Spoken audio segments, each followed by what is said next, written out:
할렐루야. 2023년도가 시작되어서 신년을 보내고 또 구정 명절을 보내고 또 1월도 흘러갔으며 이제 2월 첫 주일을 맞이했습니다. 2023년도도 지금까지 그래왔듯이 시간이 매우 빠르게 흘러가는 것 같습니다. 금방 1월이 가버렸고 그렇게 2월이 가고 나면 꽃피는 3월 봄이 옵니다. 봄이 왔다 싶으면 금방 무더운 여름이 다가오고 또 가을이 되었다 싶으면 한 해를 마무리하는 시점에 이르게 됩니다. 그렇게 올해도 생각보다 훨씬 빠르게 흘러가게 될 것입니다. 따라서 주어진 하루하루를 최선을 다하십시다. 우리 생각보다 훨씬 시간이 빠르게 흘러가기에 시간을 낭비하지 않도록 주의 은혜와 지혜를 구하십시다.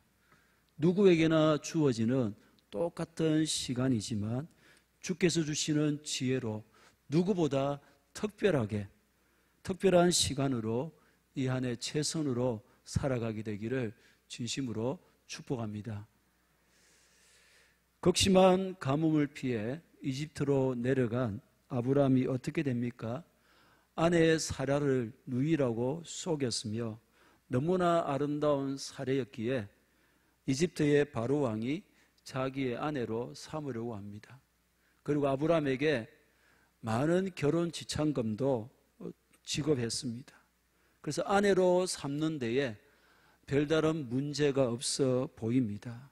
심한 기근으로 인해 더는 하나님을 그 말씀을 기다리지 못하고 자기 계획대로 행한 결과가 전혀 예상치도 못한 방향으로 흘러가게 되었습니다. 아브람도 상대가 이집트 왕이었고 스스로 자초한 일이기에 어떻게 해볼 도리가 없습니다. 그러자 그동안 아브람을 침묵으로 관망하던 하나님께서 개입하십니다.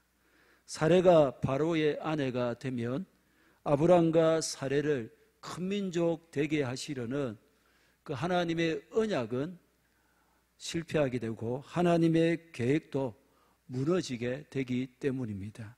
17절입니다. 시작. 아브람의 아내 사레의 일로 바로와 그 집에 큰 재앙을 내리신지라. 하나님은 바로가 사레를 건드리지 못하도록 긴급하게 그와 그의 집에 큰 재앙을 내리셨습니다. 어떤 재앙인지 알 수 없지만 바로가 깜짝 놀랄 수밖에 없는 재앙입니다. 바로는 이 재앙으로 인해서 크나큰 두려움에 사로잡히게 됩니다. 이어 18절입니다. 시작. 바로가 아브라함을 불러서 이르되 내가 어찌하여 나에게 이렇게 행하였느냐? 내가 어찌하여 그를 내 아내라고 내게 말하지 아니하였느냐? 어찌하여는 왜 무엇 때문에 라는 뜻을 지닌 의문사입니다. 두 번이나 반복 사용하여 아브라함의 잘못을 지적하며 자기에게 닥친 모든 불행이 아브라함 때문이라며 자기의 억울함을 항변합니다. 바로는 갑작스럽게 임한 하나님의 재앙으로 크게 당황하면서도 황당할 수밖에 없었습니다. 그는 하나님에 대해서 들어본 적도 없었어요. 하나님이 누군지를 전혀 알지도 못했으며 아브라함이 왜 자기에게 이렇게 행했는지 도무지 알 길이 없었기 때문입니다. 자신은 당대 최강의 나라 이집트의 왕이었어요. 아브라함은 가뭄을 피해서 이집트로 이주한 유목민입니다. 난민으로 온 아브라함이 어떻게 거주지의 왕인 자기를 속이려 했는지 도대체 왜 무엇 때문인지 이해되지 않았습니다. 그래서 바로는 아브라함에게 네가 어찌하여 그를 내 아내라고 내게 말하지 아니하였느냐 강하게 항변했습니다. 19절입니다. 내가 어찌 그를 누이라여 내가 그를 데려다가 아내를 삼게 하였느냐? 내 아내가 여기 있으니 이제 데려가라 하고 내 아내라고 말하지 아니하였느냐? 항변에 이어서 무엇 때문에 사례를 누이라고 속여서 나로 사례를 아내로 삼도록 그렇게 했느냐며 따집니다. 그러니까 바로는 자기와 자기 집에 임한 큰 재앙이 순전히 아브람 때문이라는 겁니다. 바로는 왜 이렇게 강하게 질타합니까? 억울하다는 거예요. 아브람이 사례를 아내로 밝히지 않았기에, 자기 누이라고 했기에 아내로 삼으려고 했다는 것 아닙니까? 그런데 왜 하나님께서는 거짓으로, 거짓말로 이 모든 일의 빌미를 제공해 준 아브람이 아니라 자기에게 이런 재앙을 내리시냐는 거예요. 그러니까 어찌하여 내게 이렇게 하였느냐? 이것은 아브람뿐 아니라 나아가 하나님을 향한 항변이기도 했습니다. 여러분들의 생각은 어떻습니까? 바로의 심정이 이해가 됩니까?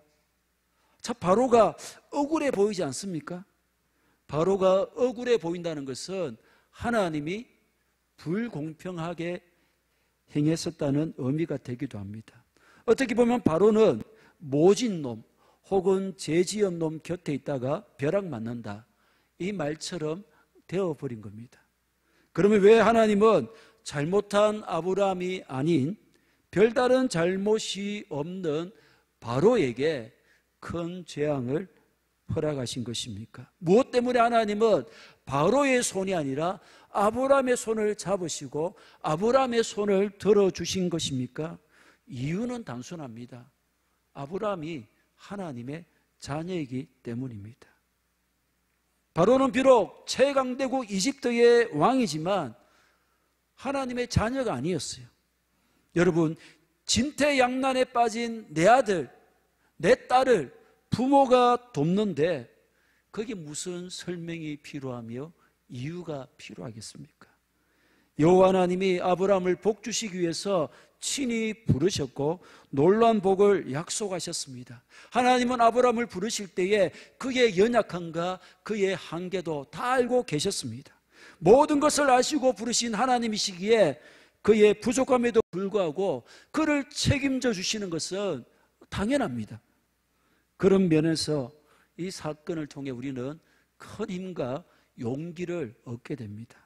세상적인 관점과 시각으로 보면 여러분, 아브람과 바로는 비교 대상조차 되지 못합니다.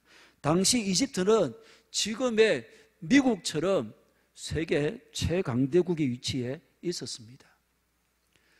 작년 8월에 미국의 조 바이든 대통령이 법안에 서명하면서 발효된 IRA, 즉 인플레이션 감축법, 이 법 때문에 지금 전 세계의 대부분의 나라들이 미국의 눈치를 살피고 있어요.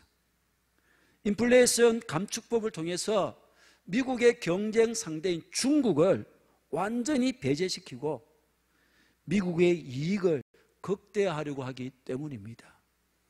예를 들어 이 법에 의하면 자동차 배터리의 원자재, 우리나라 배터리 기업들이 원자재 거의 90%를 중국에서 다 수입해서 배터리를 만듭니다.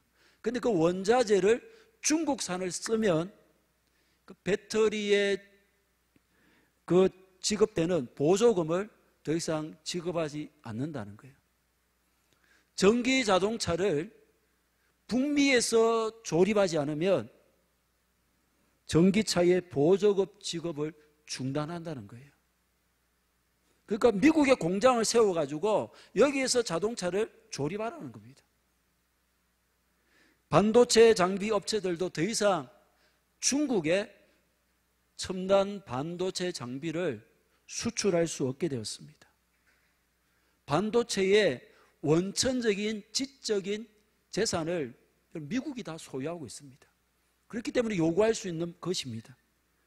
네덜란드나 일본이 그 반도체 장비를 중국에 수출해서 공급해서 막대한 이익을 거둬왔지만 이제는 미국의 요구대로 할 수밖에 없습니다. 우리나라 기업들도 중국에서 공장을 가동 중인데 앞으로 첨단 장비 투입이 중단된다면 사실은 미래를 기약할 수 없게 되는 것입니다. 물론 당시 이집트가 이 정도의 영향력은 아니었지만 적어도 최강의 대국인 것만은 분명하고 바로는 바로 이 나라의 절대 권력을 가진 왕이었습니다. 아브라함은 그에 비하면 한 줌의 재만도 못한 존재였습니다. 사실 바로는 그 막강한 권력을 가지고 설령 남편이 있는 유부녀를 알지라도 그 유부녀를 자기 아내에 삼는다고 누가 뭘 할 사람도 없고 아무런 끄리낌이 없습니다.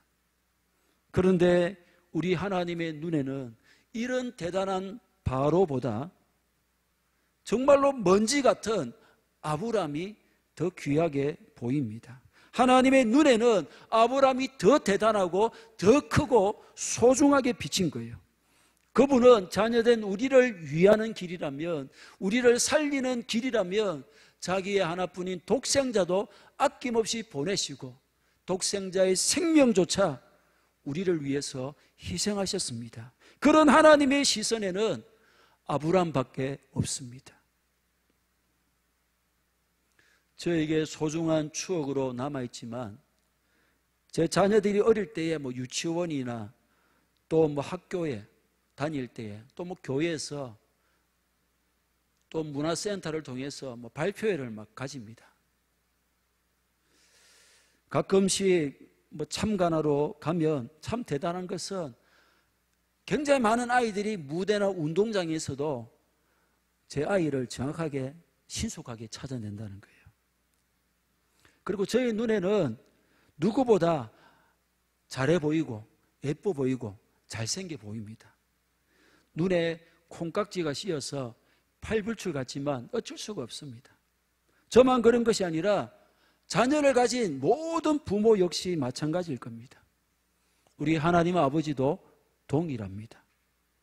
세상적으로 정말 대단한 바로왕이 아니라 아브람과 그에게 속한 사례밖에 하나님의 눈에 들어오지 않았습니다. 마가복음 13장은 예루살렘 성전 파괴에 대한 시기와 징조에 대한 제자들의 질문과 예수님의 대답입니다. 예수님은 적그리스도가 일어나서 미혹할 것이며 전쟁이 일어나고 기근과 지진 등의 자연재해가 일어날 것을 말씀하셨습니다. 그리고 극심한 환란이 임할 것을 덧붙이는데 19절 20절입니다. 시작. 그 날들이 환란의 날이 되겠습니다. 하나님께서 창조하신 시초부터 지금까지 이런 환란이 없었고 후에도 없으리라. 만일 주께서 그 날들을 감하지 아니하셨더라면 모든 육체가 구원을 얻지 못할 것이오늘 자기가 택하신 자들을 위하여 그 날들을 감하셨느니라. 아멘. 엄청난 환란 가운데서도 하나님의 시선은 선택하신 백성들을 향해 있다는 겁니다. 혹이라도 그 환란이 너무 크고 고통스러워서 택하신 자들이 끝까지 감당하지 못하실까 하여 택하신 자들을 위해서 그 환란의 기간까지 감축하신다는 겁니다. 또 이사야 43장 3절 4절 대전하는 여호와 내 하나님이요 이스라엘의 거룩한 이요 내 구원자임이라. 내가 애굽을 너의 속량물로 구스와 스바를 너를 대신하여 주었노라. 내가 내 눈에 보배롭고 존귀하며 내가 너를 사랑하였은즉 내가 내 대신 사람들을 내어주며 백성들이 내 생명을 대신하리니. 아멘.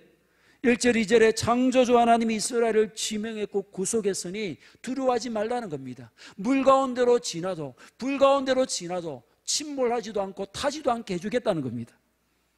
그러면서 3절 4절에 반드시 바벨론에서 포로 귀환하게 하실 것인데 필요하다면 애굽이나 구스나 스바를 네 대신 포로로 맡기고서라도 너는 건져내겠다는 거예요. 필요하다면 그들의 생명을 얼마든지 희생해서라도 반드시 너만은 바벨론에서 포로 귀환을 시키겠다는 것입니다. 할렐루야. 사랑하는 여러분, 하나님 보시기에 우리는 보배입니다. 존귀하며 사랑할 수밖에 없는 자입니다. 안전하서나 당신 생각, 현철처럼 부르면 좋겠지만은 참습니다. 당신 모습, 떠오르는 당신 모습 피할 길이 없어. 노래 가사처럼 하나님께서는 안전하서나 우리 생각, 단 한순간도 우리를 떠올리지 않으실 때가 없습니다. 세상의 어떤 재벌이나 권력자나 또 예술가나 과학자나 어떤 스타들보다도 나를 향한 아버지 하나님의 사랑과 관심이 훨씬 더 큽니다. 심지어 애굽이라는 그 거대한 나라조차, 그 수많은 백성들조차 아브라함 한 사람을 당해내지를 못합니다. 그렇습니다. 우리는 하나님 보시기에 정말 대단한 자들입니다. 하나님의 유별난 사랑을 입으며 네가 최고다 인정하십니다. 그러므로 우리 또한 이런 하나님의 시선으로 우리 자신을 보아야 되고 우리 옆에 지체들을 볼 수 있어야 합니다. 세상적인 기준이나 가치관으로 내 자신을 보아서도 지체들을 보고 함부로 평가를 내려서도 안 됩니다. 하나님이 이렇게 대단하게 소중하게 여기시는데, 하나님이 이렇게 도우시는데 어떻게 비관에 빠지며 절망하며 좌절할 수 있겠습니까? 다른 일을 함부로 평가하고 무시하고 비난할 수 있겠습니까? 그럴 수 없습니다. 그렇게 해서는 안 됩니다. 20절입니다. 시작.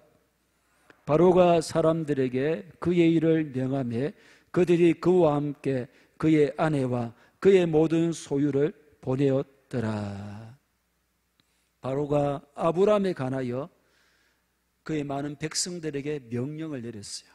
그들은 바로의 명령대로 아브라함과 그의 가족과 모든 소유를 안전하게 국경까지 보호하여 내보냈습니다. 여러분, 이때 애굽을 떠나는 아브라함의 마음이 어땠겠습니까?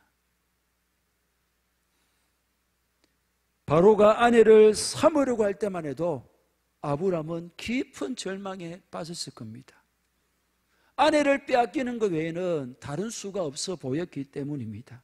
그런데 아내도 빼앗기지 않았고 아내로 인해 받은 엄청난 재산을 다 가지고 애굽을 나오게 되었으니 꿈만 같을 겁니다. 아브라함은 하나님의 놀라운 사랑을 확인했습니다. 바로가 아닌 자신을 더 소중하게 여기시고 돌보시는 믿기기 힘든 놀라운 능력의 손길을 직접 경험했습니다. 이제 아브라함에게 두려운 것이, 무서운 것이 뭐가 있었겠습니까? 여전히 그의 머리 위로 따가운 태양이 비치고 있고, 비록 가나안 땅에 가뭄이 여전히 극심하다 할지라도 그 땅을 향해 나아가는 아브라함은 더 이상 아무런 걱정도 하지 않습니다. 하나님이 지키시고 보호하시고 인도하실 것이기 때문입니다. 사랑하는 여러분, 아브라함의 하나님이 나의 하나님이심을 믿습니까?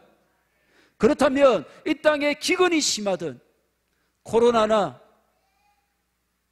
독감이 성행하든 정치나 경제가 어떠하든 북한이 어떠하든 걱정할 필요가 없습니다.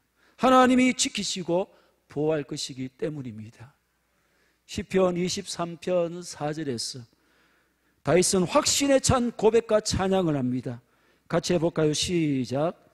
내가 사망의 엄침한 골짜기로 다닐지라도 해를 두려워하지 않을 것은 주께서 나와 함께 하심이라. 주의 지팡이와 막대기가 나를 안위하시나이다. 아멘. 시편 4편 8절에서도 확신합니다. 내가 평안히 눕고 자기도 하리니 나를 안전히 살게 하신 이는 오직 여호와이시니이다. 이 고백이, 확신이 오늘 우리의 고백과 확신일 뿐 아니라 우리의 찬양이기를 진심으로 축복합니다. 한 가지 더 살필 것은 내가 어찌하여 하면서 아브라함과 하나님을 향해 억울함을 호소한 바로는 정말로 억울했습니까? 하나님은 과연 그에게 불공평한 분이신 것입니까? 아닙니다. 사실 하나님께서 바로와 그의 집에 큰 재앙을 내린 것은 바로로 사례를 아내 삼지 못하도록 막으신 거예요.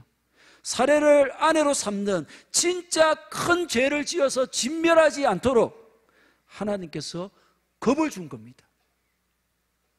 큰 재앙은 단지 경고였기 때문에 이 재앙 때문에 바로가 피해를 입은 것은 전혀 없어요. 그렇게 볼 때에 바로와 그의 집에 내려진 큰 재앙은 하나님의 은혜의 산물인 거예요. 하나님은 모든 사람이 구원받기를 원하시며 햇빛과 비를 모든 이들에게 주시는 공평하신 분이십니다. 너무나 안타까운 것은 바로가 이 아브라함을 그냥 떠나 보냈다는 겁니다. 바로는 이번 사건을 통해 하나님을 직접 경험했어요. 바로가 경험한 하나님은 지금까지 자신이 믿어왔던 애굽의 여러 우상들과는 전혀 다른 분입니다. 자기 백성을 보호하시기 위해서 친히 큰 재앙을 내리시는 분이시고 한순간에 그 재앙을 거둬가시는 분이셨습니다. 아무 소리도 못 내고 말도 못하고 행하지도 못하는 그 우상들과는 확연하게 구분되었습니다. 그렇다면 바로는 이 하나님을 믿어야 했습니다. 어떻게 보면 바로에게 이 사건은 죽은 우상들을 버리고 참신이신 하나님을 믿을 수 있는 놀라운 기회였습니다. 따라서 큰 재앙을 주셔서라도 보호하실 만큼 하나님께서 귀히 여기는 아브라함을 내쫓을 것이 아니라 곁에 두어야 했습니다. 아브라함을 곁에 두고 하나님을 알아가고 하나님을 향한 믿음을 가져야 했던 것입니다. 참 이상한 것은 수많은 신을 섬길 정도로 종교성이 많은 애굽이 그 바로가 어떻게 이토록 놀라우신 하나님을 신앙의 대상으로 생각조차 하지 못했느냐는 것입니다. 그런데 그것은 바로만 그런 것이 아닙니다. 여러분 창세기 26장에 보면 아브라함의 아들 이삭이 나오는데 그 이삭 때에 또 그 가나안 땅에 기근이 듭니다. 그래서 이삭도 기근을 피해서 그랄로 애굽과 가나안 땅 사이에 있는 그랄 지역으로 가는데 여차하면 애굽으로 내려가기 위해서인데 하나님이 애굽에 내려가지 말라고 막습니다. 그런데 이 이삭이 그랄로 가면서 그 안에 리브가가 또 너무 아름다워가지고 이 이삭이 저 아버지가 아브라함이 아니랄까 싶어가지고 아브라함과 똑같이 합니다. 그 리브가 보고 아내라고 하면 내가 죽을 수 있으니까 누이라고 하자. 그래 또 약속을 하고 또 내려갑니다. 그런데 이번에는 이삭이 리브가를 끼안는 모습을 아비멜렉 왕이 보게 돼요. 그래서 너 왜 또 이렇게 했느냐? 그 아비멜렉에게 똑같이 책망을 듣습니다. 그 후에 이삭이 농사하여 그 가뭄의 때의 농사에서 무려 100배나 결실하고 재산이 막 계속 불어나서 엄청난 거부가 됩니다. 그리고 이 이삭의 종들이 그 가뭄의 때에 우물을 팠다 하면 샘을 얻어요. 아비멜렉이 저 여호와가 너와 함께 하는구나. 그 두려워서 이삭에게 찾아와서 우리 계약을 맺자. 그리고 계약을 맺은 후에 이삭을 떠나갑니다. 그토록 놀라운 살아계신 하나님의 역사를 현장에서 생생하게 보면서 이들은 하나님을 신앙의 대상이 아니라 두려움의 대상으로만 보고 이삭과 붙어서 하나님을 믿어야 될 것인데 하나님을 알아가야 될 것인데 오히려 이삭을 떠나가 버리고 맙니다. 무엇을 알 수 있습니까? 아무나 예수님을 하나님을 신앙의 대상으로 보지 못한다는 거예요. 그분의 존재를 인정할 수 있어요. 그분을 두려워할 수는 있습니다. 그러나 그것이 믿음으로 연결되지는 않는다는 거예요. 택한 자가 아니면 죽었다고 깨어나도 예수님을 믿을 수 없습니다. 오늘 우리가 예수님을 믿어 이 자리에 있다는 것은 그렇기에 더더욱 너무나 크신 은혜이며 기적 중에 기적입니다. 믿습니까? 바로는 아브라함을 급하게 떠나보냅니다. 두려웠기 때문입니다. 여러분, 거짓말을 했어요. 사기를 쳤어요, 아브라함이. 그렇다면 그에게 준 재산을 다 빼앗을 뿐 아니라 손해배상까지 요구해도 될 것 같은데 그냥 보내요. 왜냐하면 하나님을 향한 두려움이 너무 컸기 때문입니다. 하나님이 함께하는 아브라함에 대해서도 너무나 큰 부담감을 가졌기에 급하게 떠나보낸 겁니다. 바로는 아브라함을 통해 하나님을 믿을 수 있는 기회를 영영히 놓쳐버립니다. 사랑하는 여러분, 하나님을 두려워한다고 하나님을 믿게 되는 것이 아닙니다. 하나님을 경외한다는 경외감이란 두려움과 함께 하나님을 향한 신뢰와 사랑이 동반됩니다. 하나님과 함께하면 아브라함과 함께하면 하나님을 믿을 수 있고 하나님의 복을 받을 수도 있지만 아브라함을 향한 믿음과 하나님을 향한 믿음과 사랑은 없고 두려움만 가지니 결국 아브라함도 멀리하고 하나님도 멀리하게 되는 겁니다. 그 부담 때문에 아브라함을 멀리 떠나보내버린 것입니다. 우리 교회가 6월 달부터 대신방을 실시하려고 하는데 예전과 같지 않습니다. 예전에는 조그만 일이 있어도 신방을 요청했고 대신방을 받기 위해 직장에 결석계를 내고 가게의 문을 닫기도 했습니다. 그만큼 신방을 소중히 여겼습니다. 그런데 지금은 시간이 되고 여유가 있어도 가능한 한 신방을 받지 않으려고 합니다. 왜 이렇게 된지 모르겠어요. 교역자뿐 아니라 구역장이나 기관장이 전화하는 것조차 부담스러워하며 원하지 않아요. 왜 이렇게 되어버렸습니까? 바로나 아비멜렉처럼 하나님의 존재를 알고 두려워는 하지만 하나님을 향한 믿음과 사랑이 식어져 버려서는 아닙니까? 은혜 주시고 복 주시는 하나님에 대한 신뢰가 무너지고 하나님을 향한 사랑에 문제가 생긴 것은 아니냐는 것입니다. 다시 말해 여호와를 향한 경외심이 무너져 버린 것은 아닙니까? 예수님이 거라사 지방에 가셨을 때에 군대에 귀신 들린 자를 고치심으로 돼지떼가 3천마리나 죽임을 당하게 됩니다. 그러자 거라사 지방의 사람들은 한사코 예수님이 떠나가기를 요구했습니다. 생명과 구원의 주님을 영접하지 못하고 오히려 거부했던 것입니다. 여러분, 엘리사는 어떻게 엘리야의 성령이 하시는 역사에 갑절이나 얻게 됩니까? 자기를 쫓지 말라는 스승 엘리야를 필사적으로 쫓은 결과입니다. 길갈에서 머물라고 해도 베델로 가는 엘리야를 쫓아갔습니다. 또 베델에 머물라고 했지만 여리고를 향한 엘리야를 또 쫓아갑니다. 그렇게 요단까지 쫓아가서 결국 갑절의 성령이 하시는 역사를 부원받게 됩니다. 여러분, 우리에게 이런 열정과 끈질김이 있기를 축복합니다. 사랑하는 여러분, 하나님께서 저를 남부산 교회에 담임 목사로 부르시고 세우셨습니다. 여러분이 직접 하나님께 나아가 은혜와 복을 받기도 하지만 꼭 그렇게 되어야 됩니다. 여러분 직접 하나님 앞에 나아가야 되고 은혜를 받고 복을 받아야 됩니다. 그러나 또 저를 통해서도 흘러가는 것이 있습니다. 구역장이나 기관장을 통해서도 마찬가지. 그게 교회의 질서입니다. 그렇다면 여러분 저를 너무 부담스럽게만 여기고 멀리 하려고만 하지 마십시오.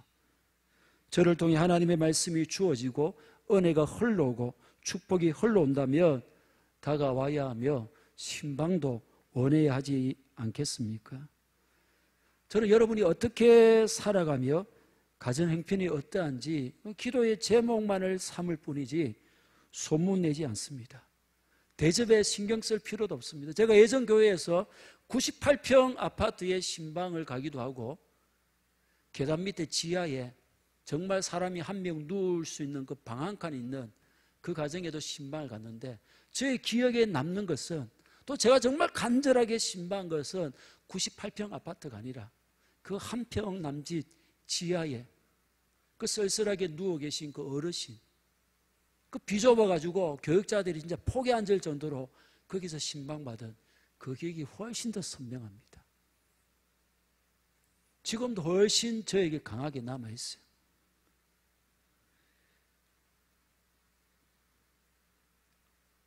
그거는 대접인데 신경 쓸 필요가 없어요. 물론 가르침을 받는 자는 말씀을 가르치는 자와 모든 좋은 것을 함께하라. 이게 주의 뜻이고 주의 말씀입니다. 그러나 이 부담 때문에 신방을 거부하는 것은 옳지 않습니다. 뭐 식사도 어떤 대접도 하지 않아도 됩니다. 함께 하나님의 마음을 나누는 것만으로 충분합니다. 말씀을 맺습니다. 사랑하는 여러분, 하나님의 눈에는 우리가 언제나 최고입니다.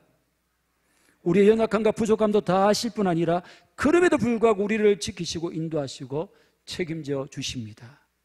그러므로 하나님의 시선과 관점으로 내 자신을 보아야 됩니다. 옆에 지체를 보아야 됩니다. 또한 이 믿음으로 이 한 해도 담대하게 행하십시다. 꿈을 꾸고 비전을 품고 힘차게 걸어가십시다.